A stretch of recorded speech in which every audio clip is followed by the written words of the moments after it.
Hi, my name is Lauren Bennett. I am 29 years old. I had been at Harlan and Associates for 4 years when the company decided to hold its annual leadership retreat at a private desert estate outside Scottsdale. The place was all glass and stone, built into the side of a hill, with views that stretched for miles across the Sonoran Desert. It was the kind of setting meant to make everyone feel important and relaxed at the same time. I had worked hard to earn my invitation. I had led the research and strategy on a major rebrand for one of our biggest clients. And I thought this trip would finally put me in the room where the real decisions happened. The first evening we gathered in the main lounge for what was supposed to be a casual welcome dinner. Richard Harlan, my boss, and the founder of the firm stood at the head of the long table. He had that easy, confident way of speaking that made people lean in. Mark Ellison, the coworker I had been paired with on the project, sat to his right. I sat a few seats down, still feeling the dust from the afternoon hike on my shoes. Richard raised his glass and looked around the table.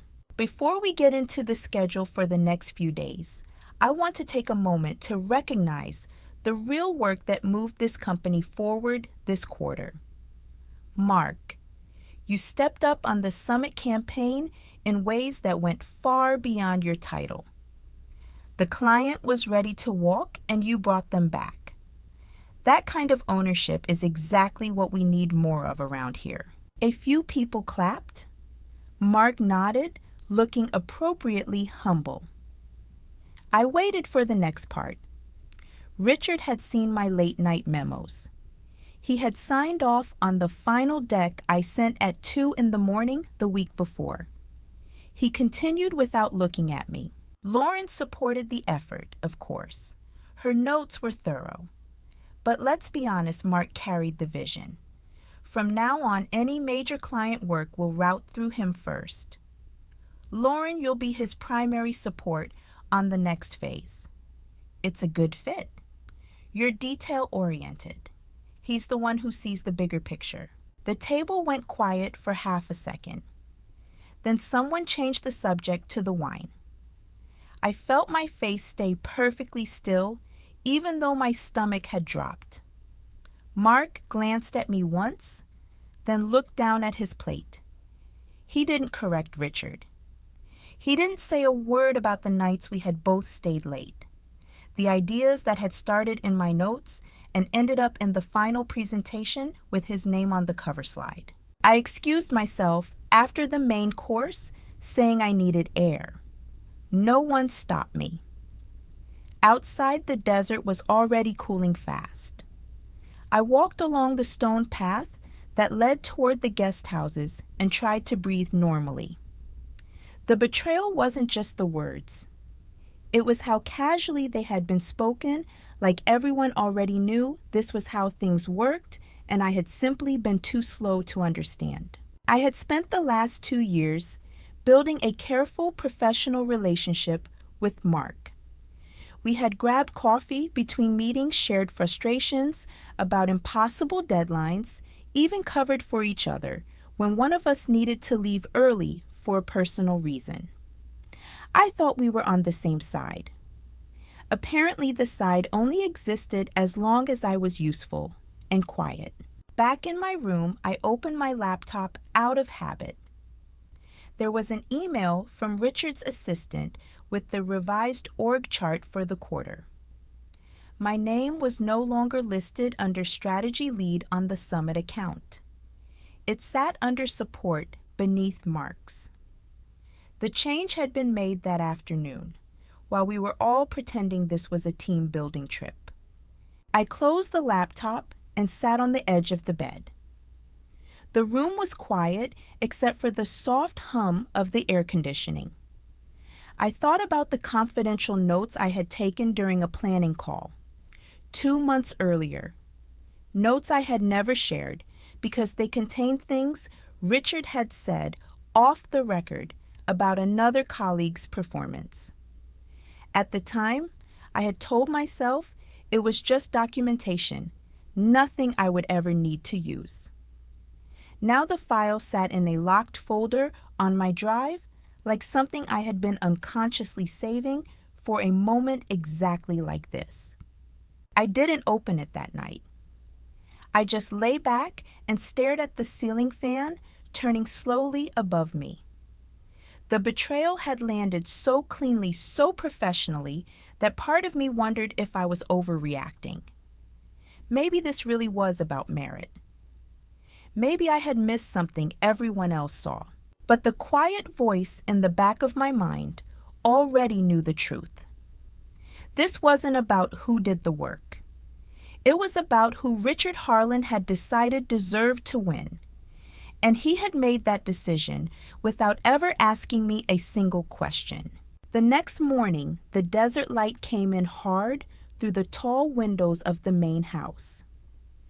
Breakfast was set up on the long veranda overlooking the pool and the low scrub hills beyond. Most of the team was already there, plates of fruit and eggs in front of them, talking in the easy way people do when they are being paid to relax. I took a seat at the far end near the edge of the shade. My boss was at the center of the table with Mark beside him again. They were laughing about something from the hike the afternoon before. I had just started on my coffee when my boss looked down the table and raised his voice enough for everyone to hear. "Lauren, you missed the best part of the sunset last night." Mark and I stayed out on the terrace, talking strategy until after 10. "You should have joined us. Might have picked up a few things about how the real decisions get made." A couple of people glanced my way. I kept my expression neutral and answered calmly. "I had some notes to finish from the client deck. I sent them over before I went to bed." My boss smiled in that pleasant, empty way he used when he wanted to end a conversation without seeming rude. Notes are important, but strategy is what moves the needle. Mark gets that. You'll get there. Mark didn't look at me. He just nodded once, like the comment was fair, and took another bite of his eggs. The woman sitting across from me, Sophia Klein, who had joined the firm 6 months earlier and had been quietly shadowing some of my work on smaller accounts, gave me a small, quick glance. It wasn't pity. It was recognition. She had seen the same pattern happen to someone else before. After breakfast, we moved into one of the open-air meeting spaces for a collaborative visioning session. The facilitator had us break into small groups to map out growth ideas for the coming year. My boss put Mark in charge of the largest group and placed me in a smaller one with 2 junior people and Sophia. Halfway through, my boss walked over to check progress. He listened to Mark's group first, nodding along as Mark presented 3 ideas that had come straight from the research deck I had built. When he reached our table, he barely glanced at the notes we had written. "Keep it high level," he said. "We don't need another round of research. We need momentum." Mark's group is already there. Sophia spoke up before I could. Lauren's notes from last quarter actually flagged 2 of the risks Mark's group is talking about. We were just connecting them to the new client work. My boss turned to her with the same pleasant smile. "That's good initiative, Sophia. But let's not overcomplicate things. Sometimes the simplest path is the one that wins." He walked away. Sophia looked at me. I shook my head slightly. "Not here. Not yet." By late afternoon, the heat had settled in thick. Most people had gone to their rooms or the shaded lounge to rest before the evening dinner. I stayed in the small library off the main hall, pretending to review slides on my laptop. The confidential file was still there in the locked folder. I hadn't opened it since the night before. Now I clicked it open. The document was dated 4 months earlier. It was a summary I had typed after a late call I wasn't supposed to be on. My boss and Mark had been discussing headcount and bonuses for the next quarter.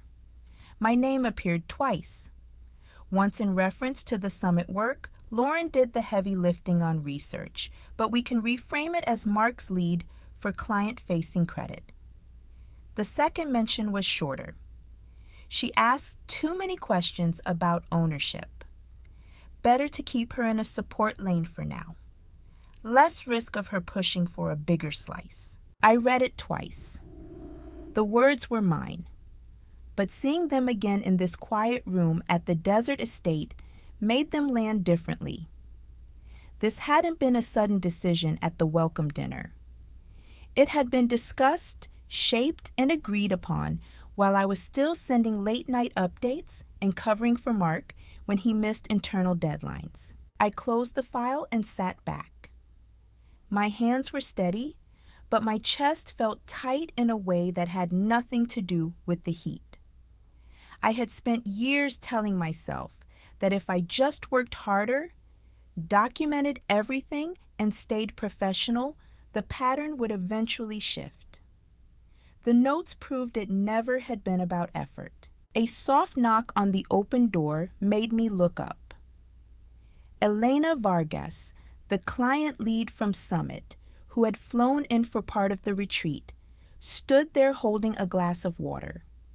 She was in her early 40s, direct without being harsh, the kind of person who noticed when someone was missing from a conversation. "Mind if I sit for a minute?" she asked. "The sun out there is brutal." I nodded. She took the chair across from the small table. "I was looking for you earlier," she said.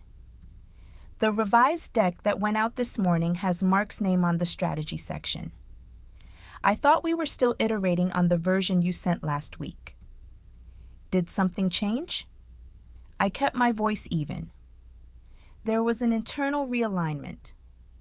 My boss felt Mark should take point on client-facing work for now. Elena studied me for a second. "That's interesting.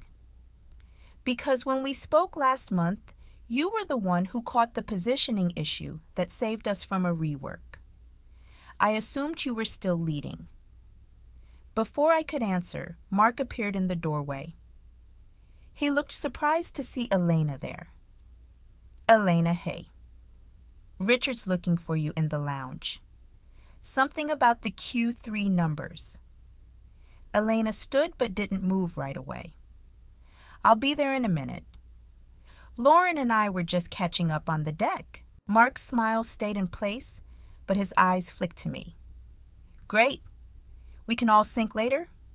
Richard wants to keep things moving fast." Elena left.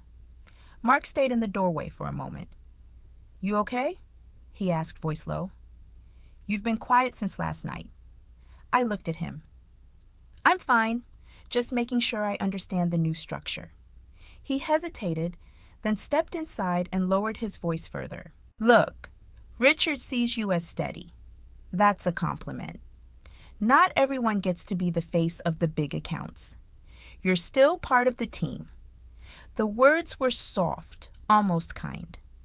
They landed like another small cut. "I built the research that made the face possible," I said. Mark glanced toward the hallway, then back. "Sometimes it's about who can sell it in the room. You're great at the details." "I'm not saying that to diminish you." I didn't answer. He waited another second, then nodded like the conversation was settled and walked out. I stayed in the library until the light outside started to turn gold. The file on my laptop was still open in the background. I thought about the years I had spent assuming that loyalty and competence would eventually be enough. The notes proved the conversation had never been about either of those things. When I finally stood to leave, Sophia was waiting near the main hall.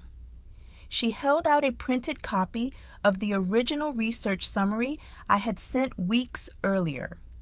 I made a backup before the revised version went out, she said quietly, in case anyone asks where the data actually came from. I took the pages.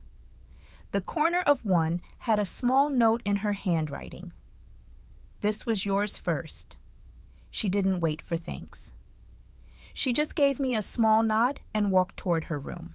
Dinner that night was another long table under string lights on the veranda. My boss made another toast this time, praising the new energy Mark was bringing to client relationships. People clapped again. I kept my hands in my lap. After the plates were cleared, most of the group drifted toward the fire pit area. I stayed at the table for a moment, finishing the last of my water. My boss came over and sat in the chair next to mine. "You've been quiet today?" he said. It sounded like concern. "It wasn't." "I'm listening," I answered. He leaned back comfortable. "Good. That's what I've always liked about you. You observe. You don't push.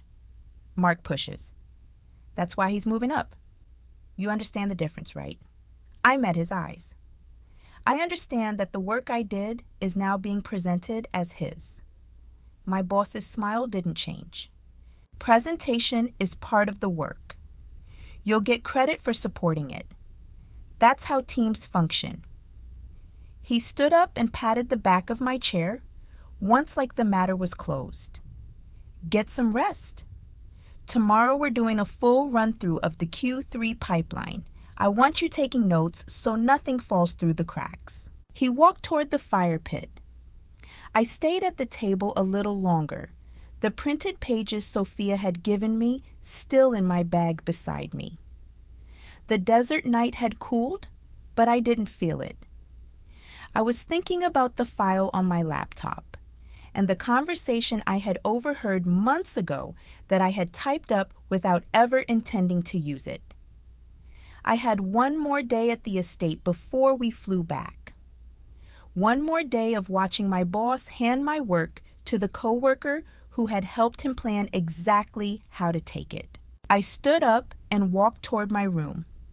Halfway down the path, I stopped. Through the glass doors of the lounge, I could see my boss and Mark standing near the bar heads, close together, talking. Mark was nodding. My boss was smiling the same pleasant smile he had used at breakfast. I didn't go closer. I didn't need to hear the words. I already knew what they were discussing. The file was still on my laptop. The printed pages were in my bag. And for the first time in 4 years, I was no longer wondering whether I had misunderstood the rules. I had understood them perfectly. I had just refused to believe they applied to me. The last morning at the estate felt quieter than the others, even with everyone moving around the main house, getting ready for the final pipeline review. I had barely slept. The printed pages Sophia had given me were folded in my bag next to my laptop. The confidential notes file was still open on the screen from the night before. I had read them again in the dark, not looking for anger, but for clarity. The words hadn't changed. My boss and Mark had discussed how to reframe my work long before we ever boarded the plane to Arizona. I dressed carefully the same way I had for every client meeting over the last 4 years. Neutral blouse, dark pants, hair pulled back. Nothing that could be called dramatic. When I walked into the open meeting space, most of the team was already seated around the long table. My boss was at the head again. Mark was to his right. Elena Vargas sat near the middle with her own notes open. Sophia was at the far end watching quietly. My boss started the session with his usual easy tone. "Before we dive into Q3 numbers, I want to set the stage. Mark has been driving the summit work and will continue to lead client strategy. Lauren will support execution. That keeps the momentum we've built. Elena looked up from her notes. I'm sorry, Richard. I thought Lauren was the one who built the original positioning. The deck that went out yesterday has Mark's name on sections that match her earlier drafts, almost word for word. Can we clarify who actually owns the strategy here? The table went still. My boss's smile stayed in place, but his eyes sharpened. Elena, these things are collaborative. Mark brought the vision that closed the deal. Lauren's research was foundational, of course. We're all on the same team. Mark shifted in his chair, but didn't speak. I kept my hands flat on the table and my voice calm. The research wasn't collaborative in the way you're describing. I wrote the initial analysis 4 months ago. Mark reviewed it. You and he discussed how to present it as his lead in a private call I documented at the time. My boss laughed once short and dismissive. Lauren, if you're going to bring up old notes, at least get the context right. That conversation was about protecting the client relationship, not about credit. You tend to overthink these things. I opened my laptop and turned the screen slightly so Elena could see the document I had pulled up. I didn't raise my voice. These are the notes I typed after that call. You said I asked too many questions about ownership and that it would be better to keep me in a support lane. Mark agreed. The exact phrasing is in the file. Elena leaned forward and read for a moment. Her expression didn't change, but she sat back slowly. Richard, this looks like more than a reframe. It looks like a plan to sideline someone who did the actual work. I came here assuming the team presenting to us was stable. If that's not the case, I need to know before we sign anything else. My boss's pleasant tone cracked for the first time. Elena, this is an internal matter. We don't need to drag client conversations into it. Lauren, if you have concerns, we can discuss them privately after the session. I stayed seated. I tried discussing them privately yesterday. Mark told me steady people don't push. You told me presentation is part of the work. I'm presenting now. Sophia spoke from the end of the table, her voice quiet but clear. I have the original research summary with timestamps. It matches what's in Lauren's notes. The data didn't change when the names on the slide did. Mark finally looked at me. His face was pale under the desert light coming through the glass. Lauren, this isn't the place. We can fix the attribution internally. There's no need to make it a thing in front of everyone. I met his eyes. It became a thing the moment you let him hand my work to you, and thanked him for it. My boss stood up. The movement was controlled, but his voice had lost the warmth. Enough. Lauren, you're clearly upset. We'll table this and handle it back at the office. Everyone else, let's move on to the numbers. Elena closed her own laptop. Actually, I'd like to pause the session.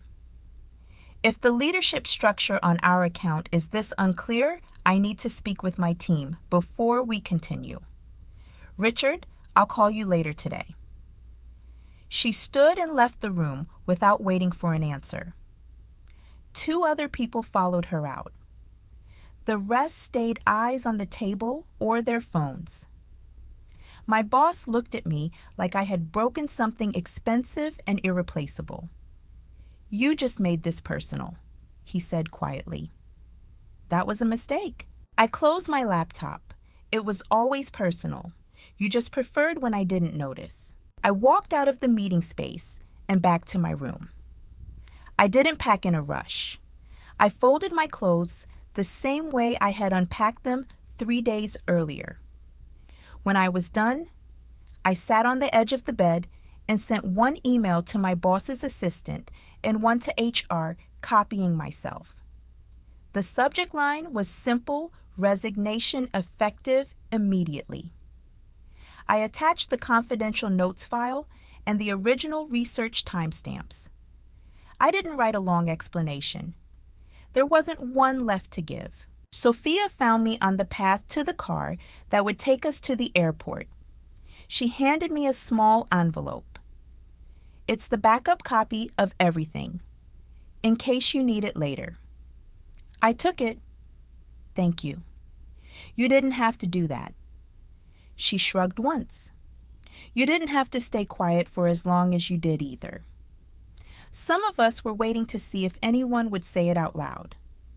She walked back toward the house. I didn't see Mark again before I left. Elena sent me a short message later that day from the airport lounge. The account stays with the firm for now, but the next proposal will go through me directly. Take care of yourself. On the flight home, I sat by the window and watched the desert turn into city grid below. The job I had built for 4 years was gone. The network I had trusted was fractured. Mark would probably stay. My boss would smooth it over with the remaining team and move forward. The cost of speaking up was exactly what I had feared stability income, the version of my career I had pictured. But the alternative had been to keep taking notes while other people claimed the work I had done. I had chosen the version of myself that could live with the loss. 3 weeks later, I was working from a small co-working space downtown, picking up freelance strategy projects from 2 smaller clients Elena had quietly referred. The money was less certain. The hours were mine. I had blocked Mark's number after the 3rd text that said I didn't know it would go this far. I hadn't blocked my former boss. I simply never answered when his name appeared. Sometimes at night, I still thought about the desert estate and the way the light hit the stone walls in the late afternoon. I thought about how easily a person can be moved from the center of a story to the margin if everyone around them agrees it's for the best. I had agreed for a long time too. That was the part that took the longest to forgive myself for. The lesson wasn't that people will always take what they can. It was that I had the right to stop letting them, even when the price was everything I had built inside the room where it happened. Thank you for listening to my story. If your boss ever stood in front of people you respected and gave away work that was yours, while smiling like it was a favor, what would have made you speak up sooner?